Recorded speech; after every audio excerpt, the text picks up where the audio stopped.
for the love of Christ compels us. 2 Corinthians 5:14. Paul was overpowered, subdued, and held as if in a vice by the love of Christ. Very few of us truly understand what it means to be completely gripped by the love of God. Too often, we are driven by our own experiences rather than by the relentless force of His love. For Paul, nothing else mattered. His life was entirely consumed by the love of Christ. When a man or woman is truly compelled by this love, it is unmistakable. You can see that the Spirit of God moves unhindered in their life.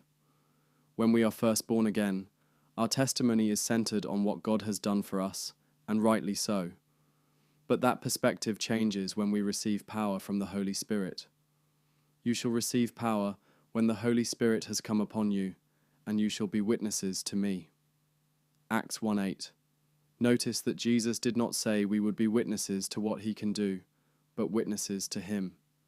A life fully surrendered to Christ does not focus on personal blessings or struggles. Instead, it embraces everything, praise or blame, persecution or reward, as if it were happening to Christ Himself. No one can take this stand unless they are utterly compelled by the majesty of Jesus' power.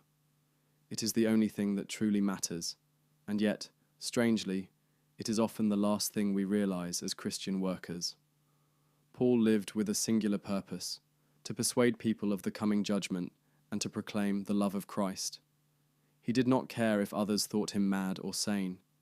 His life was not about personal recognition, but about revealing Christ to the world. Total surrender to the love of Christ is the only thing that will bear lasting fruit. And when that love compels you, it leaves the mark of God's holiness and power, not drawing attention to your own righteousness, but to Him alone. Subscribe for more, and may God bless you all.